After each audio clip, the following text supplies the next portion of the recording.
Fala pessoal, vamos falar dessas empresas do agro, o Agro 3 e a SLC. Dia 3 de setembro saiu o resultado da Agro. Aí aproveitando isso, eu também já vou falar da SLC junto aqui. Mas lembrando, elas não são totalmente iguais, tá bom? Por exemplo, a SLC é mais focada em plantação mesmo, de larga escala, plantio.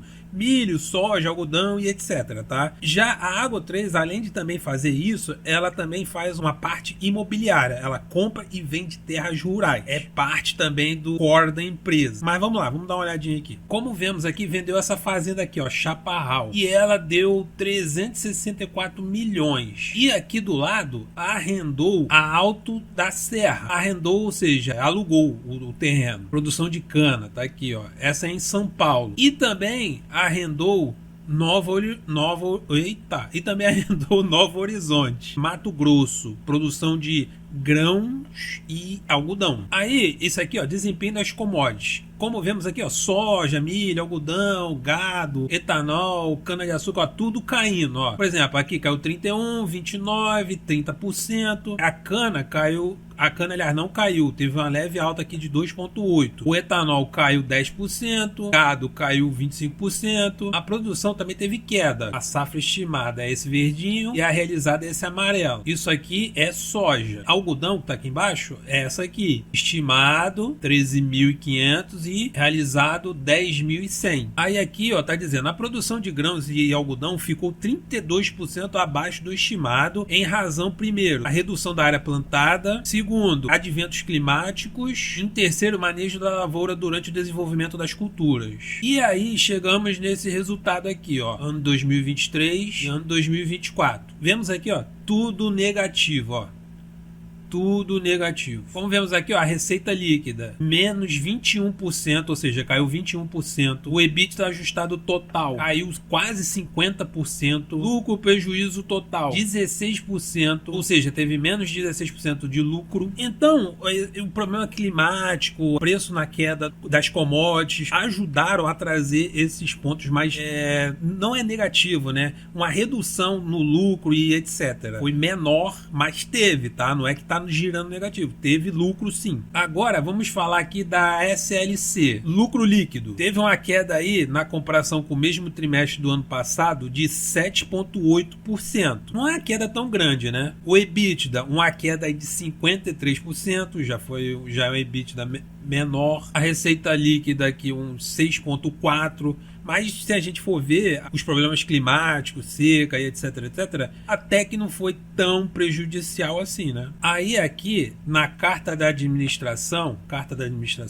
aí safra, né, 2023 e 2024, que planta em 2023 para colher em 2024. Aí 2024 planta para colher em 2025. Aliás, a safra esse ano tá até relativamente atrasada por causa desses problemas aí de chuva, seca e etc. Tá prometendo chuva para o mês que vem. A gente tá terminando esse mês, mês que vem. Tá prometendo chuvas e aí começar o plantio e etc. Mas enfim, aí tá dizendo aqui, tal. Aí tá, aqui fala que a safra sofreu com o efeito do El Niño. A colheita de soja foi concluída, mais 17% abaixo do esperado. Foi uma colheita abaixo do esperado, mas não foi tão expressivo assim, né? Foi relativamente. Foi alto, mas poderia ser pior, né? O milho vem enfrentando dificuldades no Maranhão, produtividade 7% abaixo do projetado. Lembrando que esse resultado aqui não sei se eu mencionei, tá? Aliás, acho que eu não mencionei. Esse resultado aqui da SLC é do segundo trimestre, porque não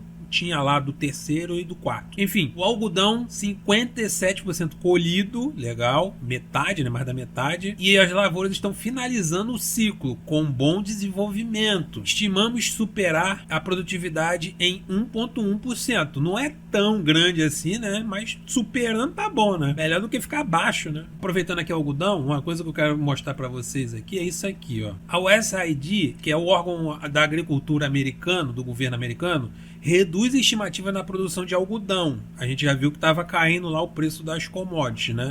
Iniciam a colheita de algodão, mas clima adverso pressiona a produção. Então, os preços não devem despencar, né? Já que a produção talvez seja prejudicada, a oferta vai continuar a mesma, ou se subir, vai subir um pouco mais, e a demanda vai continuar a mesma também. Então, o preço não tende a cair. Oferta e demanda. Isso aqui é uma coisa para curto e médio prazo, né? Os preços se manterem. Mas aí, Maurício, é oportunidade oscilar. Pessoal, essas empresas relacionadas ao agro é diferente de fundos imobiliários de agro. Os imobiliários de agro estão mais ligados a dívidas e empréstimos, tá? Empresas do agro, empresas relacionadas ao agro, no caso essas duas aqui, é plantio, trabalha com plantio, e uma ali também trabalha com imobiliária, né? Vende e compra terra. Essas empresas, elas têm um risco além do clima. Por exemplo, o governo, ele atua atualmente sabotando o setor, prejudica o setor. Os governos europeus, principalmente, criam barreiras e difamação dos produtos agrícolas do Brasil, que também prejudica o setor, porque se você aplica uma campanha negativa falando que tudo é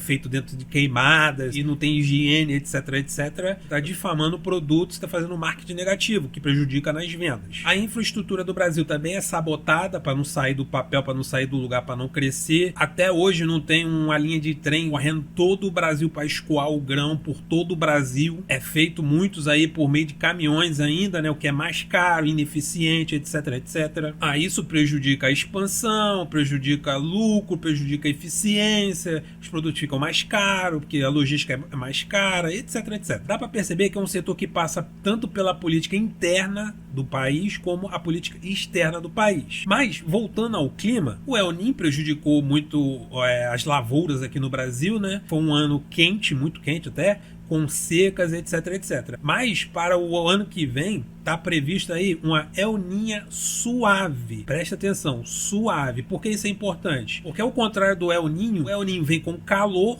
a El Niño traz chuvas. E esse suave é importante porque não adianta a El Niño vir com tempestades gigantescas, alagamentos, etc, etc. Tem que vir suave, que com chuvas moderadas e chuvas legais, para o plantio sair legal também e voltar a ter recorde de colheitas, né? Então, esse suave é muito importante. Não é um setor para qualquer um investir, você tem que ter minimamente interesse e vontade de estudar e pesquisar sobre esses temas todos. Por exemplo, na parte política, teve uma época, quase faltou fertilizantes aqui no Brasil. Isso foi resolvido como? Politicamente, para o Brasil deixar de ser dependente dos outros países na questão de fertilizante. Isso é política interna, para poder explorar as minas que dão esses fertilizantes aí e a gente se tornar independente de outros países, não ter mais problemas com fertilizantes. Política, tá vendo? Uma guerra entre países pode disparar os preços das commodities, ou pode até derrubar um preço da commodity em outra situação geopolítica. Então, política novamente, política externa. Ter uma boa noção e conhecimento da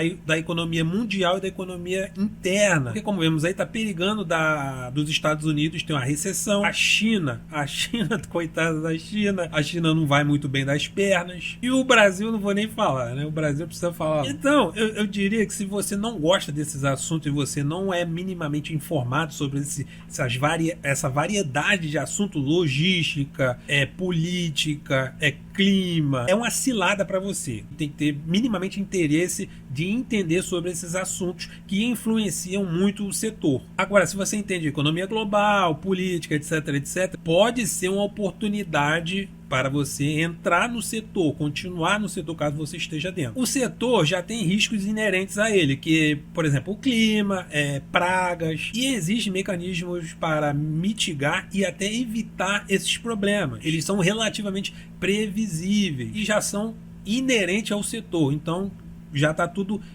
devidamente calculado dentro do risco do setor. Por isso que tem muitos fazendeiros e empresas dentro do agro que alguns anos vêm com prejuízo e alguns anos com lucro, porque esses fatores climáticos, etc, etc, podem acabar com a lavoura, por exemplo. Então é isso, esse vídeo foi útil para você. Se inscreva, deixa um comentário. Eu sou o Maurício, valeu!